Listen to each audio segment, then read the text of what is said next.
اور ایک یہ تربیت ہے جو اہل ایمان کی محمد عربی نے کی تھی. 313 ہو کے جبل کی قوتوں کے خلاف کھڑے ہو گئے. جب عمیر نے جا کے رپورٹ دی نا ابو جہل کو کہ وہ تو 3 اونٹ کھا سکیں گے اور 300 سے کچھ کم اور کچھ زیادہ ان کی تعداد ہے، اس سے زیادہ نہیں ہے، میں خوب وادیاں دیکھ آیا ہوں، میں خوب ٹیلے دیکھ آیا ہوں. تو ابو جہل نے سنادید قریش کو بلا کر کہا عمیر کی رپورٹ سنو کتنی حوصلہ افزا ہے.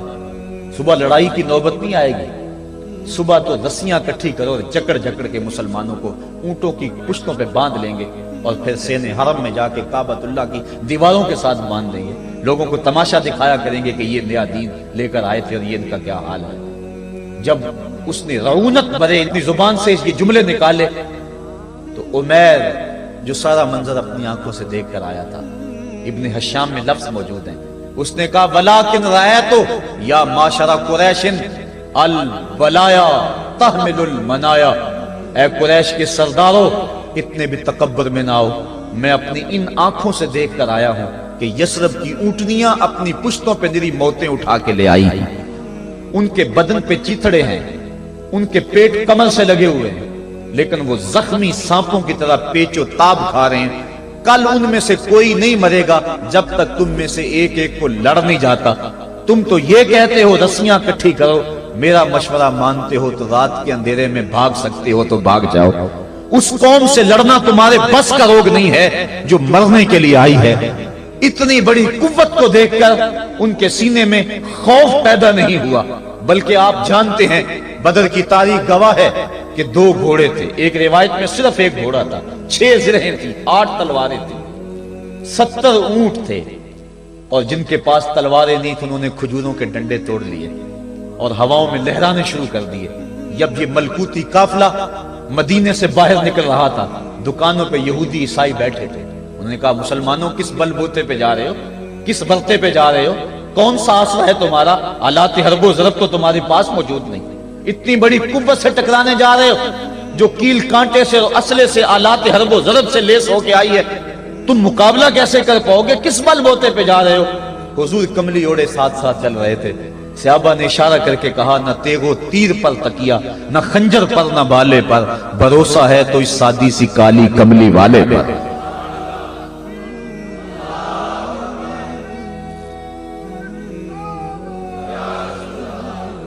اب اس ماحول میں جبکہ کفار پورا لاؤ لشکر لے کے آئے اور ابو جہل نے کہا اعلان کر دو لنا عزا ولا عزا لکم، یہ ان کے بت کا نام ہے. ہمارے پاس عزا ہے تمہارے پاس عزا نہیں، ہمارے پاس لات ہے تمہارے پاس لات نہیں، ہمارے پاس منات ہے تمہارے پاس منات نہیں، ہمارے 360 خدا اور تمہارا ایک خدا، مقابلہ ہی کوئی نہیں. اس نے کہا کھڑے ہو کے اونچی جگہ پہ کہا اپنے نقیب کو اعلان کرو لنا عزا ولا عزا لکم.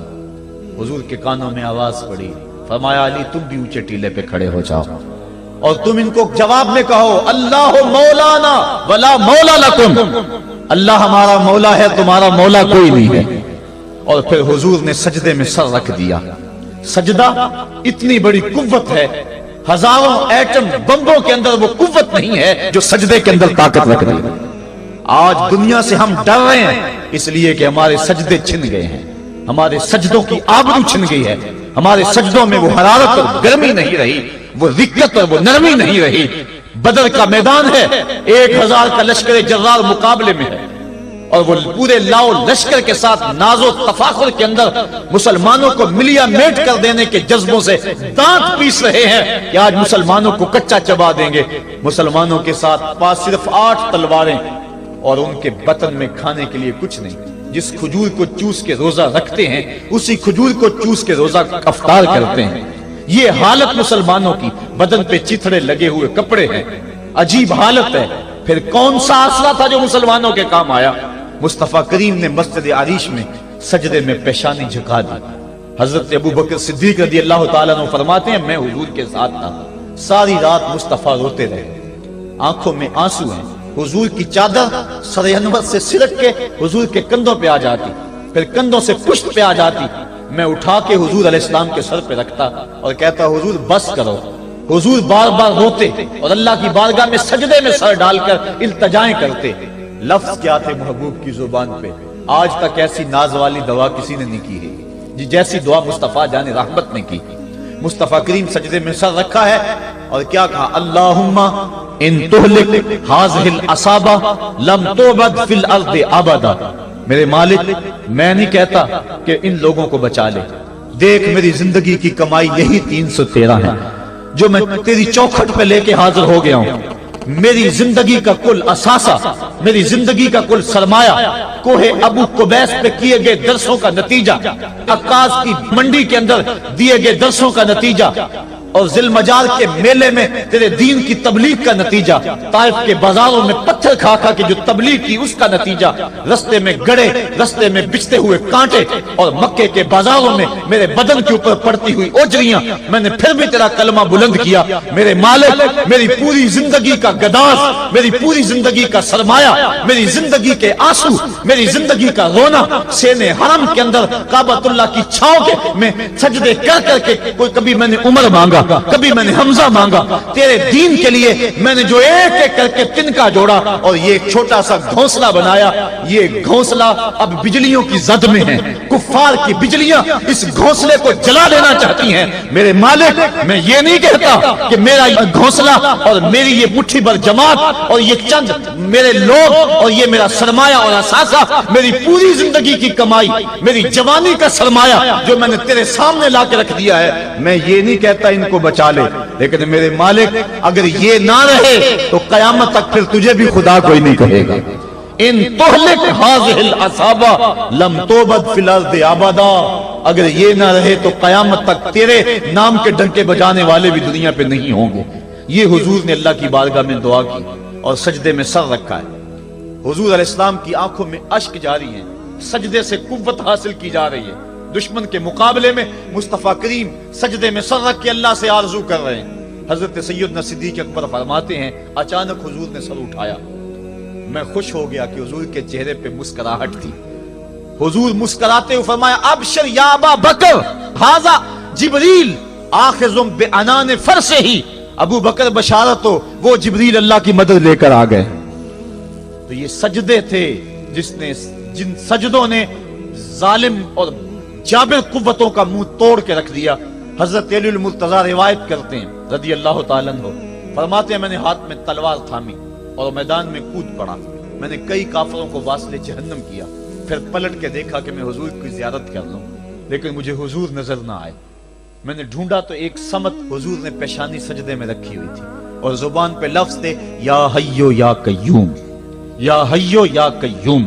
حضور یہ پڑھتے جا رہے تھے، یا حیو یا قیوم کا وظیفہ پڑھتے جا رہے تھے اور سجدے میں پیشانی تھی حضور کی۔ میں پھر دوبارہ آیا اس سجدے سے جوش لے کر، اس سجدے سے گرمی اور حرارت لے کر، اور پھر دشمن کی صفوں میں کود گیا۔ میں نے ایک کافر کو واصل جہنم کیا، پھر زیارت کے لیے واپس آیا، دیکھا تو پھر سجدے میں حضور نے سر رکھا ہوا ہے اور یہی کہہ رہے ہیں، یا حیو یا قیوم، یا حیو یا قیوم، یا حیو یا قیوم برحمتک استغیث۔ یہ جملے حضور کی زبان پہ ہیں اور سجدے میں حضور کی پیشانی۔ میں پھر گیا، پھر آیا، کئی بار ایسا ہوا میں کافر کو قتل کرتا، پھر آتا حضور کو سجدے میں دیکھتا۔ فرمایا پھر حضور نے تلوار تھامی اور مصطفیٰ کریم میدان جنگ میں کود پڑے۔ لوگ بڑھ چڑھ کے دشمنوں پہ حملہ کرتے تھے، لیکن جو سب سے آگے کافروں کی صفوں میں کود کے حملہ کر رہا تھا وہ آمنہ کا لال محمد مصطفیٰ صلی اللہ علیہ وسلم۔ تو سجدے سے وہ قوت ملتی ہے، سجدے سے وہ نور اور روشنی ملتی ہے کہ پورے زمانے میں اجالا کیا جا سکتا ہے۔ آج 56-57 اسلامی ملک دنیا کے سامنے رسوا ہو رہے ہیں اور دنیا کے سامنے سجدہ ریز ہیں، اس لیے کہ وہ ایک خدا کے سامنے سجدہ کرنا بھول گئے ہیں۔ ایک سجدہ جسے تو گراں سمجھتا ہے 1000 سجدے سے آدمی کو دیتا ہے نجات۔ آؤ اس کے حضور جھکو، اس کے حضور جھکنے والا کسی کے آگے نہیں جھکتا۔ سجدہ اس کو قوت دیتا ہے، تو راز کن فکاں ہے، اپنی آنکھوں پر عیاں ہو جا، خودی کا راز نہ ہو جا، خدا کا ترجمہ ہو جا، خودی میں ڈوب جا غافل، یہ سر زندگانی ہے، نکل کر حلقہ شام و سحر سے جاویداں ہو جا، گزر جا بن کے سیلے تندرو کوہ بیاباں سے، گلستان راہ میں آئے تو جوئے نغمہ خواں ہو جا۔ مالک کے حضور جب بندہ عزت سے سر جھکا دیتا ہے، اللہ کی رحمتیں بندے پہ نازل ہوتی ہے۔ ایک روایت میں آتا ہے جب بندہ نماز کے لیے کھڑا ہوتا ہے، ابھی اس نے سجدے میں جانا ہوتا ہے، ابھی وہ قیام ہی کرتا ہے، اللہ فرماتا ہے میرے بندے کے گناہ جو ہیں اس کے بدن سے نکال کے ایک سمت کر دو، تاکہ میرا بندہ اس حالت کے اندر میرے حضور حاضر ہو کہ وہ گناہوں سے پاک اور صاف ہو۔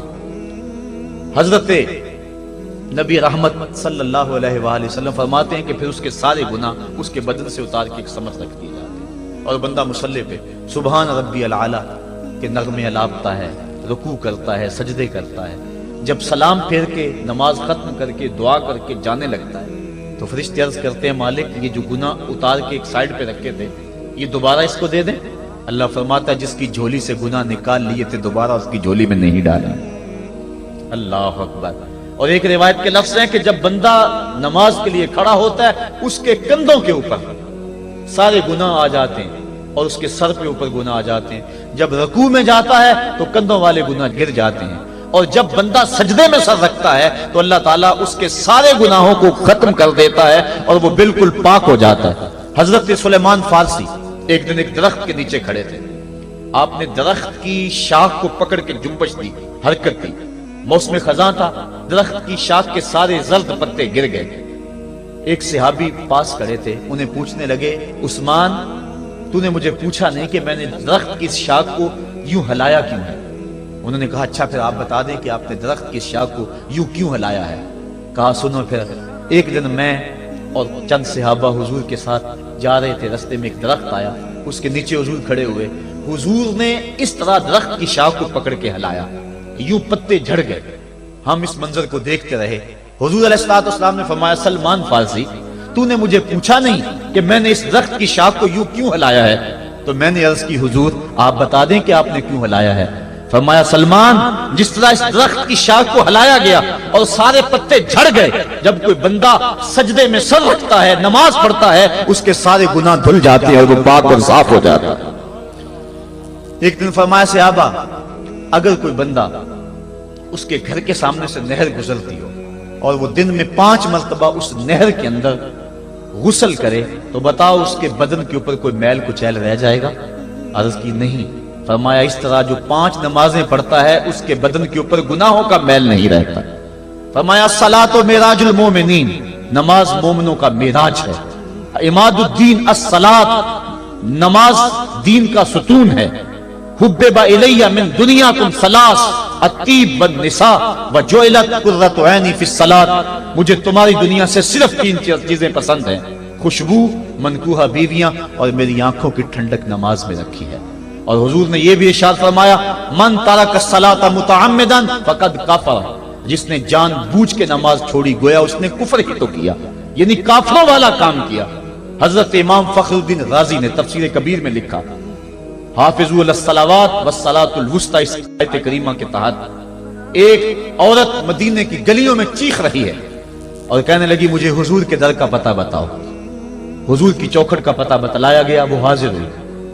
آقا کریم صلی اللہ علیہ وسلم کی خدمت میں عرض کی حضور میرا خامد سفر پہ گیا ہوا تھا اور میں نے اس کی عدم موجودگی کے اندر زنا کر لیا، حمل ٹھہر گیا اور جو بچہ پیدا ہوا میں نے مارے شرم کے اس بچے کو سرکے کے مرتبان میں ڈال دیا اور پھر اسی سرکے سے میں لوگوں کو فروخت کرتی رہی ہوں۔ اب جب کہ میرا ضمیر جاگا ہے میں آپ کی خدمت میں حاضر ہوئی، مجھے بتایا جائے کہ میرے گناہ کا بھی کوئی کفارہ ہے۔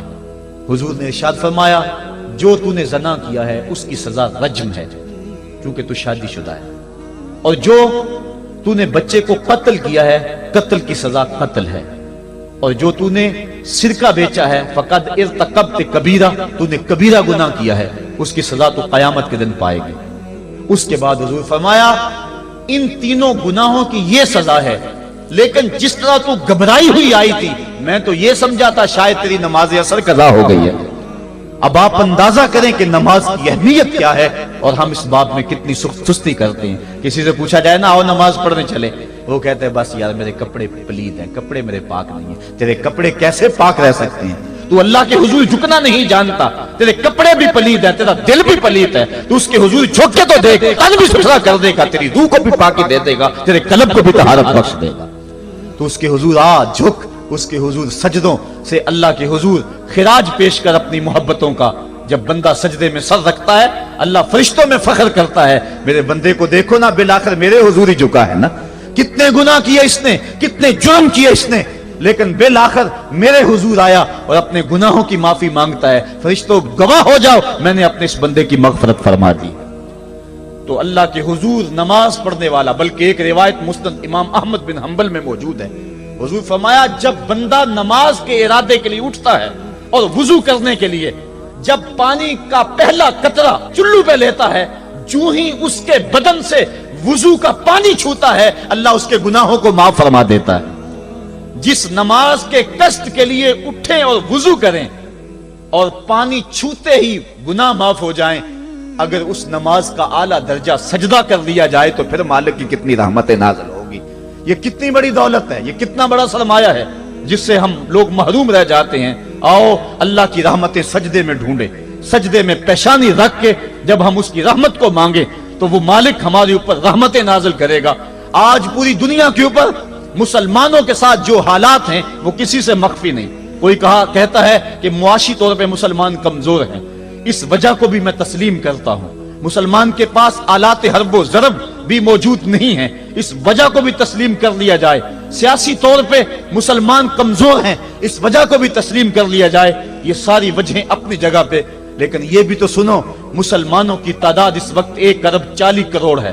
افرادی قوت اتنی کبھی بھی مسلمانوں کی نہیں ہوئی تھی. اس وقت مسلمانوں کے پاس ایٹمی طاقت موجود ہے, اتنی قوت عسکری کبھی بھی مسلمانوں کے پاس نہیں ہوئی تھی. 56 اسلامی ملک ہیں جن میں قیمتی معدنیات سے اور تیل کی دولت سے اور سونے کی قیمتی معدنیات سے یہ مسلمان مالا مال ہیں. کیا کچھ نہیں ہے جو مسلمانوں کے پاس نہ ہو, لیکن ایک دولت چھن گئی مسلمانوں کے پاس, وہ سجدے کی آبرو, وہ سجدے کی عزت, وہ پیشانی رکھ کے اس رب کو پکارنا جو سب سے اعلیٰ ہے, جو سب سے بالا ہے, جس نے موسیٰ کے فرعون کو نیل کی موجوں میں ڈبو دیا. کیا پوری امت مسلمہ 1,40,00,000,000 انسان سجدے میں سر رکھ کے سبحان ربی الاعلیٰ کے نغمے آلات کے اپنے رب سے گزارش کریں اور اپنی امت کا رونا روئیں؟ کشمیر میں لٹتی ہوئی جوانیاں اور کل قدس کے اندر بہتا ہوا خون, شبرغان سے لے کر کابل و قندھار تک اور موصل سے لے کر تقریب تک مسلمان کے اوپر جو ظلم و تشدد ہو رہے ہیں, اپنے رب کے حضور اس کا دکھڑا سنائیں اور اپنے مالک کو کہیں میرے مالک ہم لٹ گئے, ہم کٹ گئے, ہم پٹ گئے. اسلحے بھی موجود, افرادی قوت بھی موجود, سیاسی طاقتیں بھی موجود, لیکن اس کے باوجود مسلمان دبتا چلا جا رہا ہے. اسی کشتی کو ہے خوف تلاطم صدحیف منہ موڑ دیے تھے جس نے بڑھتے ہوئے طوفانوں کے, جو 300 ہو کر جرأت اور وہ طاقت اور وہ عظیمت کی داستانیں رقم کرتے ہیں کہ مالک تو بھی اس دن کو یوم فرقان کہہ کے پکارتا ہے. آج وہ امت بیچ منجدار کے اس امت کی کشتی ہچکولے کھا رہی ہے. ہماری فریاد, ہمارا استغاثہ تیرے سے ہے میرے مالک, ہمارا کھویا ہوا وقار بحال کر دے اور اس امت کو اس مرتبہ کمال تک پہنچا دے جس مرتبہ کمال تک یہ امت پہلے پہنچی تھی, اور ان کا کھویا ہوا وقار بحال کر دیا جائے. آج بھی ہم اگر سجدوں سے اپنے رب کو منا لیں اور وہ روٹھا ہوا رب آج بھی ہماری مدد کے لیے آ جائے تو پھر کوئی قوت, کوئی طاقت ہمیں نہیں لٹاڑ سکتی. آئیے ہم سجدے سے اپنے مالک, اپنے خالق اور اپنے رازق کے حضور اپنی محبتوں اور اپنی الفتوں کا خراج پیش کریں. نماز ایک ایسی عبادت ہے جس کا حکم قرآن میں 750 مرتبہ کے قریب دیا گیا. اور ایک آخری بات عرض کر کے اپنے موضوع کو سمیٹنا چاہوں گا. میرے اور آپ کے آقا مولا حضور نبی رحمت صلی اللہ علیہ وسلم پر جب وقت آخر آیا تو آخری وصیتیں جو حضور نے اپنی زندگی میں کی وہ کیا تھی؟ 2 وصیتیں تھی حضور کی آخری. جب حضور ایام مرض میں تھے اور آخری وصیتیں, اس کے بعد حضور نے کوئی کلام نہیں کیا, وہ یہی تھا الصلاۃ الصلاۃ الصلاۃ الصلاۃ. لوگوں میں تمہیں نماز کی تاکید کرتا ہوں, میں نماز کی تاکید کرتا ہوں. اور دوسرا فرمایا جو تمہاری ملک میں تمہارے غلام اور تمہاری لونڈیاں ہیں ان کے ساتھ حسن سلوک کی تاکید کرتا ہوں. یہ آخری 2 باتیں تھی جو حضور نے ارشاد کی. حقوق اللہ کے حوالے سے نماز اور حقوق العباد کے حوالے سے حضور نے کمزوروں کے حق ان تک پہنچانے کی تاکید امت کو دی, اور اس کے بعد پھر حضور انتقال کر گئے. آئیے ہم سجدوں سے اپنے رب کو راضی رکھیں. اللہ مجھے آپ کو توفیق عمل عطا فرمائے. مائے نی میں کنوں آکھاں درد وچھوڑ دا حال نی مائے نی میں کنوں آکھاں درد وچھوڑ دا حال نی ماں